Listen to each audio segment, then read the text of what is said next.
మంచిది. పరిశుద్ధ గ్రంథం తెరుద్దామండి. ఆదికాండం 15వ అధ్యాయము. ఆదికాండము 15వ అధ్యాయము మొదటి వచనం చదువుదామండి. ఇది జరిగిన తర్వాత యెహోవా వాక్యము అబ్రహామునకు దర్శనమందు వచ్చి, అబ్రహామా, భయపడకము, నేను నీకు కేడెము, నీ బహుమానము అత్యధికమగునని చెప్పాను. ఆమేన్. చిన్న మాట ప్రార్థన చేస్తాను. ప్రేమగల మా కన్న తండ్రి యేసయ్యా, నీకు వందనాలు, కృతజ్ఞతాస్తుతులు మా ప్రభువా. మీరు ఇచ్చిన లేఖన భాగాన్ని బట్టి కృతజ్ఞతాస్తుతులు. నాకంటే ముందుగా వాక్యం అందించిన మీ దాసుని కృపతో జ్ఞాపకం చేసుకోండి. మీ కృపతో ఇంకనూ బలపరచండి, అభిషేకించండి. ఇంకనూ శ్రేష్టమైన లోతైన ప్రత్యక్షతలు, లేఖన ఆత్మ ప్రత్యక్షతలు అనుగ్రహించి బలమైన వాక్శక్తిని, ఆత్మ నడిపింపునిచ్చి నీ సేవలు ఇంకా బలంగా వాడుకోండి. ప్రభువా, నీ పక్షం వహించిన నన్ను కృపతో జ్ఞాపకం చేసుకొని, ఈ సమయంలో చేరి వచ్చిన శబ్దాంతరాల ద్వారా వింటున్న ప్రతి ఒక్కరికి అవసరమైన నీ వర్తమానాన్ని, నీ మనసులో ఉన్న సంగతిని బయటికి తెచ్చి నీ పక్షం వహించిన నా నోట ఉంచి నీవే నీ ప్రజలతో మాట్లాడమని, అడ్డగించాలని ప్రయత్నం చేస్తున్నా శతవిధాలుగా ఏదో ఒకటి చేయాలని చూస్తున్నటువంటి దుష్టుడు, వాడి దూతలు, చీకటి అంధకార శక్తులు, కొంతమంది అయితే ఏకంగా విగ్రహాల ముందు కూర్చొని పూజలు చేస్తా ఎలా అయినా పని పాడవాలి, దేవుని పని చెడగొట్టాలని ప్రయత్నం చేస్తున్నవి ఉన్నాయి. యేసు నామములో వాటన్నిటిని బంధిస్తున్నాను, నిత్య నరకంలోకి విసిరి కొడుతున్నాను. నీ సెలవైతే యేసు నామములో వారి మనోనేత్రాలు వెలిగించబడునుగాక. దేవా, వారు రక్షించబడునుగాక. నీ చిత్తం అయితే ఈ సంఘములో సభ్యులుగా చేర్చబడునుగాక. ఇప్పుడు అడగించిన దానికంటే ఇంకా రెట్టింపైన ఉత్సాహంతో నీలో నిలచి నీ భక్తి చేదురుగాక, నీ సేవకు తోడ్పడుదురుగాక.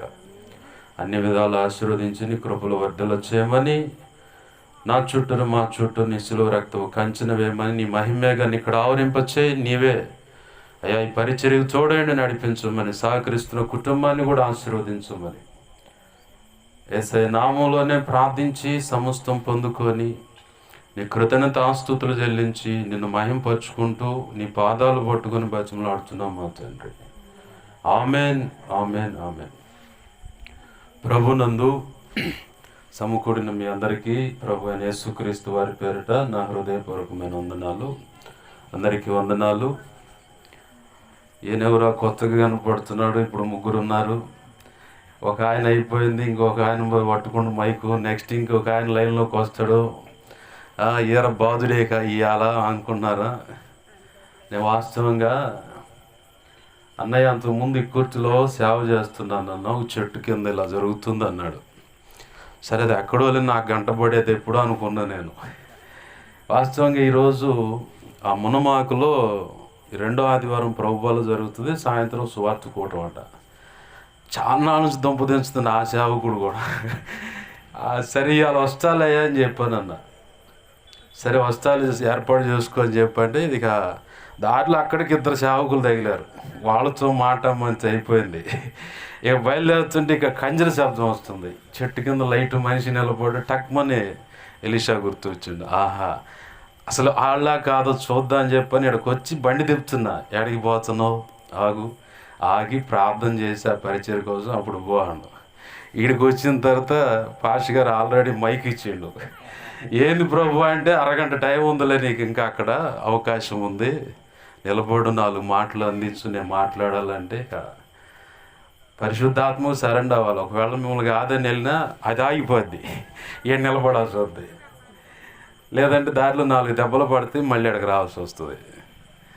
ఆయన చెప్పినట్టు ఆగిపోతే అన్నీ సరిగ్గా లైన్లో తీసుకొస్తాడు. ఆమేన్, హల్లెలూయా. మీ మధ్య ఉన్న నేను వాస్తవానికి దేవుని చేత శపించబడ్డటువంటి కుటుంబానికి చెందినవాడిని. ఎలా అంటారా? నా సాక్ష్యం పూర్తిగా చెప్పను కానీ కట్టా కొట్టా తెచ్చే పెట్టన్నట్లుగా ఇట్లానే దైవజనుడు దేవుని పక్షంగా దేవుని మాటలు అందిస్తూ ఉంటే మా కుటుంబం కూడా సహకరించింది. ఫుల్ గాస్పుల్ మినిస్ట్రీస్ అని అబ్రహాం సుధాకర్ పాష్ గారు ఆయన. మా ఇల్లే వాళ్ళకి పునాది రాయి ఆ సేవకి. కొంతకాలం గడిచిన తర్వాత జల్లెడ పడ్డది సంఘంలో. మేము పుష్కలంగా ఉన్నాం, అన్నీ సహకరిస్తున్నాం, బాగున్నాం అనుకున్నాం, మేము ఐఆమ్ పర్ఫెక్ట్ అనుకుంది మా కుటుంబం. జల్లెడేస్తే మేమే పడ్డాం దాంట్లో. సంఘమంతా ఒక దరికి వెళ్ళింది. దైవజనుడు మా తాతయ్య గారు నోరు జారి దైవజనుడు తిట్టాడు. ఈ సభ్య సమాజంలో ఎవరైనా తొందరపడి దైవజనుడు అందిస్తున్న వర్తమానాన్ని బట్టి మనసులో అయినా సరే, హృదయంలో అయినా సరే, తలంపులు, ఊహలు, ఆలోచనలు అయినా సరే, లేదా ఇక బరి తెగించి ఇక నాకెవుడు అని చెప్పేది అనుకుంటే నోరు జారావా కథం. 35 మంది కుటుంబం కాస్త 2 అయ్యాం మేము. 12 ఎకరాల వ్యవసాయ భూమి. ఇంత మెల్లా మీద ధాన్యం నిల్వ చేస్తాం. ముత్తాతమ్మ, తాతయ్య, నాయనమ్మ, టీచర్లు, సర్వ సమృద్ధి. 10 సెంట్లు సుమారు తాటాకు పందిరేసి పట్టచుట్టి శుభ్రంగా మోకాళ్ళ మీద కన్నీళ్లతో ఆరాధన జరిగేటువంటి పరిస్థితి. ఒక్క మాట తాతయ్య నోరు జారడికి అంతే, అయిపోయింది, స్మాష్. శపించబడ్డ కుటుంబం. 20 సంవత్సరాలు ఎంత నానా యాతనలు పడ్డామో, ఎన్ని మరణాలు చూసామో నాకు బాగా తెలుసు. ఎంత ఆవేదన, ఆర్తనాదాలు, గందరగోళం. చివరికి నా ప్రభు 2015లో నన్ను పట్టుకున్నాడు. 2003 ఆ సమయంలోనే నాన్నకి షుగర్ వల్ల కాలు తీసేశారు, మోకాలు పై భాగానికి. అప్పుడు ఒక సహకారి పిలిచాడు, నీ స్వరం బాగుంది, పాటలు బాగా పాడతావు, మందిరానికి రా, నాన్న కూడా దేవుడు స్వస్థపరుస్తాడంటే మనసులో అనుకున్నా, ఒకటి చెబితే నేను ఇచ్చేది ఏది, నేను రాను అని. పైకి మాత్రం సంవత్సరానికి ఒకసారి సాగర్ ఫ్యామిలీ ట్రిప్ వేస్తాం. ఆడ చక్కగా తిని ఆహ్లాదకరంగా ఉండి వస్తాము. అంతకు మించి నా వల్ల కాదు, నేను చేయను, ఇంకేమీ లేదనుకున్నా.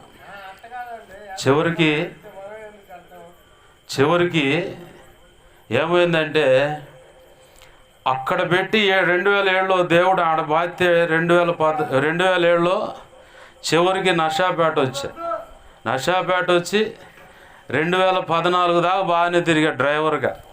ఆ తర్వాత 2015 జనవరి 28వ తారీఖున బాప్తీసు అనుభవంలోకి వచ్చా.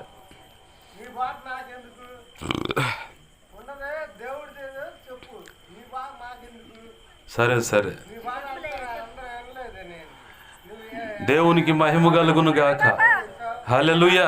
అమ్మ మీరు వదిలేయండి. దేవుని వాక్యమేది, కాకపోతే అది అర్థం కాక అలా ఉంటుందిలే. కానీ దేవుని కృపను బట్టి బాప్తీసు అనుభవంలోకి వచ్చిన ఆ తర్వాత దేవుడు తన మహా ఉచిత కృపను బట్టి, మీ పితరులను బట్టి నీ వంశం, నీ కుటుంబం శపించబడింది, అయితే నిన్ను బట్టి నేను నిత్య నిబంధన చేస్తున్నా. భూమి అంతమయ్యే సమయం వరకు నీ వంశం ఉంటుంది, నీ కుటుంబం ఉంటుంది. నా సన్నిధిలో నీ కుటుంబీకులుండి నా సేవ చేస్తారని ప్రభు వాగ్దానం చేసి తీర్మానం చేశాడు. ఏంది, ప్రభు మహా ఉచిత కృపను బట్టి ఏంది, ఆయన యొక్క ఉన్నతమైన సంకల్పంలో శపించబడ్డ వాడిని కాస్త ఆశీర్వాదకరంగా మార్చాడు. మనం చదువుకున్న లేఖన భాగంలో ఒక మాట గమనించండి. అబ్రహాము వాస్తవానికి వాళ్ళ నాన్న కానీ అబ్రహాం గారు కానీ విగ్రహాలకు సంబంధించిన విగ్రహాలు అమ్ముకుంటా ఆ పూజా భక్తిలో కొనసాగేటువంటి వ్యక్తి. కానీ దేవుడు మహా ఉచిత కృపను బట్టి దేవుడు ఆ కుటుంబాన్ని, ఆ వంశాన్ని ఆశీర్వదించాలని చెప్పని దేవుడు కోరుకొని ప్రత్యేకంగా ఆయన పిలుచుకున్నాడు. ఈరోజు ఈ మాటలు వింటున్న ప్రతి ఒక్కరిని కూడా దేవుడు ప్రేమించాడు కాబట్టే, ఆయన ఆశీర్వదించాలనుకుంటున్నాడు కాబట్టే ఈ శబ్దాంతరాల ద్వారా అయినా సమకూడిన మీకైనా సరే ఆయన వర్తమానం అందుతుంది. ఊరికే కాదు, వ్యర్థమైన ప్రయాస ఏం కాదు. ఇది ప్రభునందు ప్రయాస వ్యర్థమైపోదు, ఖచ్చితంగా సఫలమవుతుంది. కానీ అబ్రహాము ఎక్కడో ఉన్న వ్యక్తిని అందులానికి ఎక్కించాలని ప్రభు ఆశించాడు. మన జీవితాలు కూడా ఎంతో అణగారిపోయిన పరిస్థితులు. సమాజంలోకి వెళ్తే, సభ్య సమాజంలోకి వెళ్తే ఎవరైనా మనం లక్ష్య పెడతారా, పిలిచి గౌరవిస్తారా? అబ్బాయి ఏముండదు. అవసరానికి యూజ్ అండ్ త్రో, నిన్ను వాడుకోవటానికి అయ్యగారు పెద్ద తోపు, అమ్మగారు అసలు ఏం లేదు, అమ్మగారికి మించి అసలు ఎవరు లేరని చెప్పని కళ్ళబొల్లి మాటలు చెప్పి మనల్ని ఉబ్బిచ్చి తబ్బిచ్చి ఏయో చేసి చివరికి వాళ్ళు అనుకున్న పనికి వాడుకొని చల్హట్ అని చెప్పని వదిలేస్తారు. కానీ దేవుడు అలా చేయడు. మనమైతే దేవుని దగ్గరకు వచ్చి మన అవసరాన్ని కోసం అడిగి అది పొందుకున్న తర్వాత ఏంది అటునుంచి అటు వెళ్ళిపోయి సాగిపోయే పరిస్థితి అవుతుంది. కానీ ఏంది చివరికి ఏసయ్య దగ్గరకు వచ్చి మనం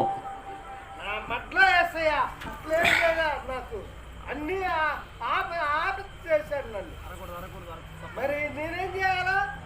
నేను నమ్ముకున్నా సంవత్సరం మించి 10 నిమిషాలు పనికి వస్తున్నాను. ఏ పీకాడు దిక్కోమను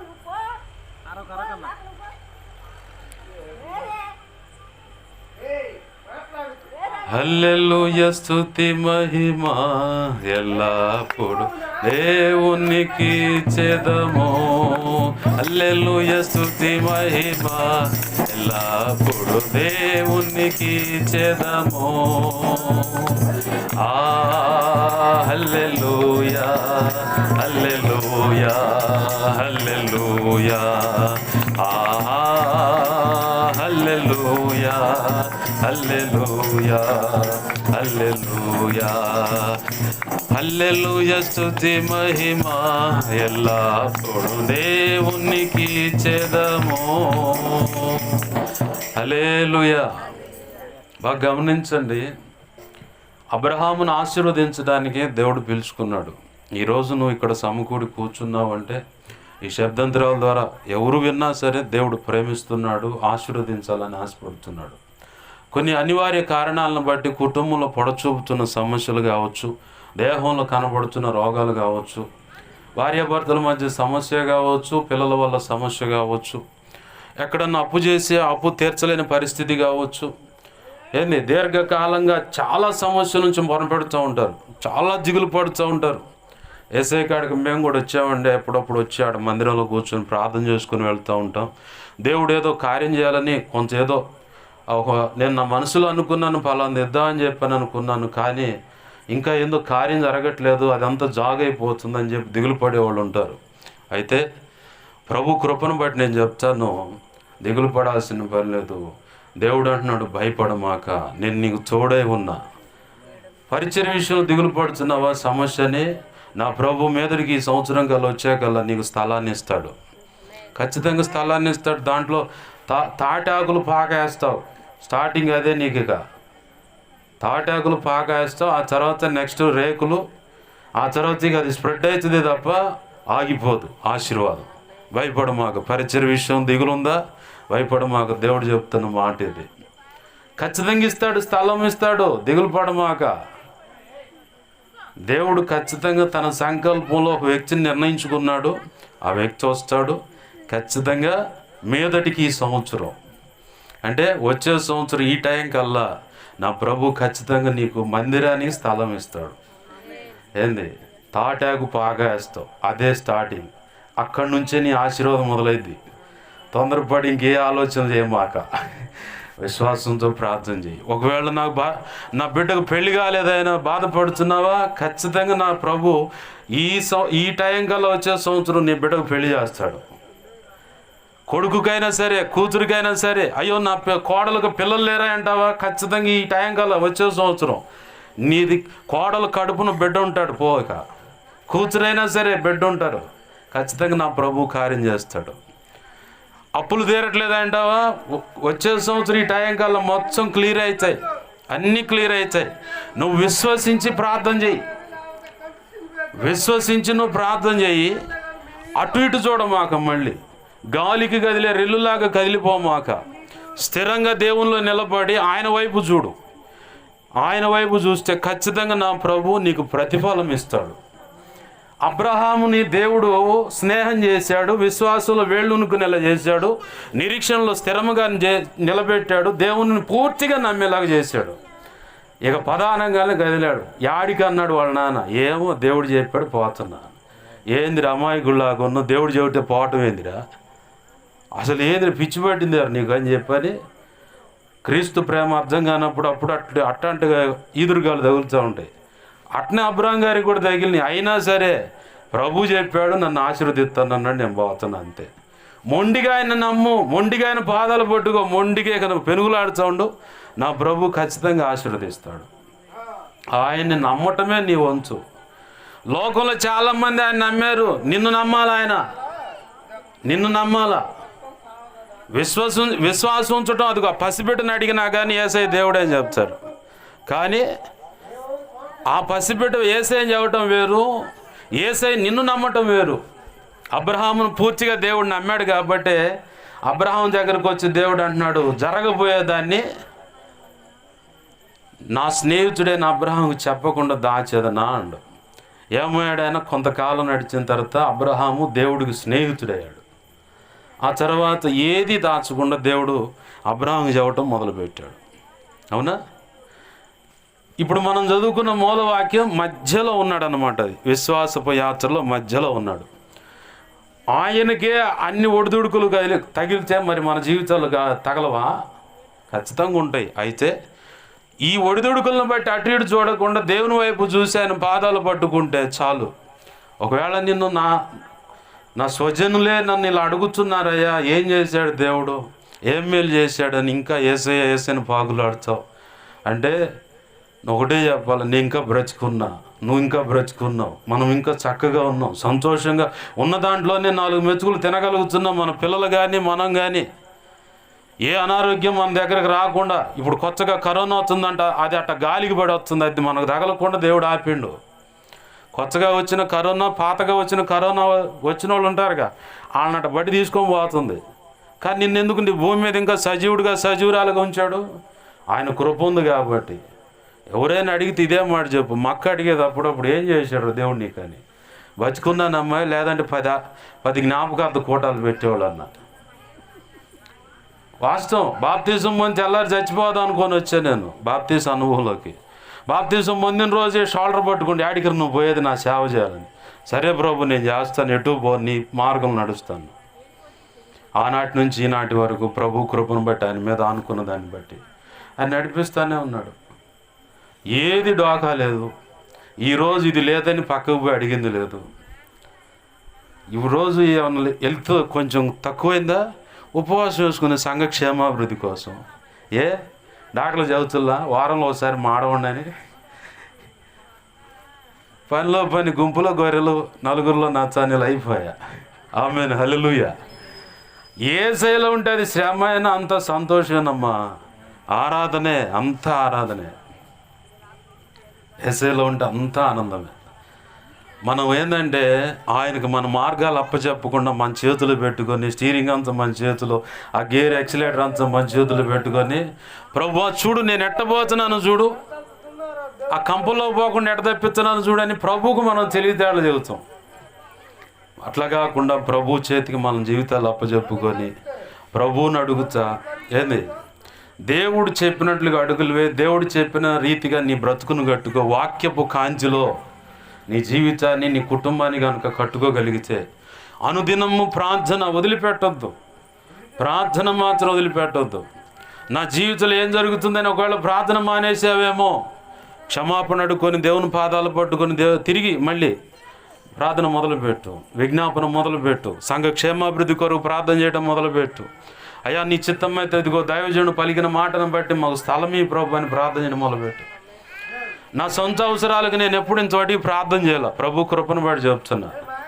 సంఘ క్షేమాభివృద్ధి కోసం ప్రార్థన చేశాను, సేవకుడు క్షేమాభివృద్ధి కోసం ప్రార్థన చేశాను, సంఘముల అవసరతల కోసం ప్రార్థన చేశాను. ఇప్పటి వరకు దేవుని కృపను బట్టి నా సొంత అవసరాలకి ఇప్పటివరకు నేను ప్రార్థన చేయాలి. నీకేం అవసరం లేవు అంటే ఉన్నాయి.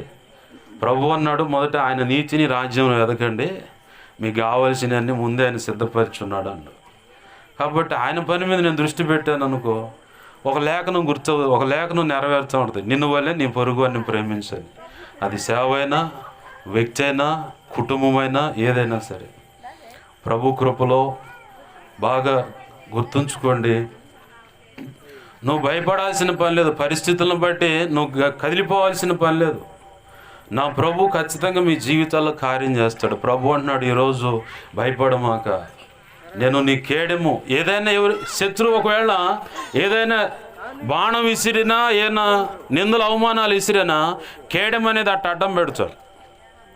కేడెం అనేది అట్ట అడ్డం పెట్టేది. యుద్ధంలో సైనికుడు చేతిలో ఉంటుంది. ఇప్పుడు మనకి బిఎస్ఎఫ్ఎస్ అని చెప్పని ఫోర్స్ ఒకటి ఉంది, ఆర్మీ వాళ్ళది. వాళ్ళ దగ్గర ఒక చేతులు లాటి అని ఒక చేతులు ఇట్లా అడ్డం పెట్టుది, అదే కేడం. ఎవడన్నా ఏదన్నా వేయాలని చూసినా ముందు రాయెత్తి అది అడ్డం పెట్టుకుంటాడు. ఈ కర్రతో వెయ్యి మనం బాధిపోవడం. ఏంది, ప్రభువే నీ మీద ఏది పడకుండా కేడమై ఉంటానన్నాడు. నీ కుటుంబం మీదైనా, నీ భర్త మీదైనా, భార్య మీదైనా, పిల్లల మీదైనా, ఏ విషయంలో అయినా సరే కేడముగా ఆయన అట్లా ఉంటానన్నాడు. నీ బహుమతి అత్యధికం అన్నాడు. ఇప్పటి వరకు ఒకవేళ ఆశీర్వాదం కొద్దో గొప్ప చూసేవేమో, ఇది మొదలుకొని శాశ్వతమైన ఆశీర్వాదం అనుభవిస్తావు. ఆమేన్, హల్లెలూయా. కుటుంబ పరంగాను, వ్యక్తిగతంగాను, ఆధ్యాత్మిక, భౌతిక, ఆర్థిక, ఆరోగ్య పరంగాను అన్ని విధాల కొలత లేకుండా నీ కుటుంబం ఆశీర్వాదం అనుభవిస్తుంది. ఆమేన్. సేవ కూడా అలాగనే జరుగుతుంది. సేవ విషయంలో కూడా కొలత లేని ఆశీర్వాదం నీకు ఎక్కడి నుంచి చూస్తావు. కొత్త ఆత్మలు నీ సంఘంలో చేర్చబడతాయి.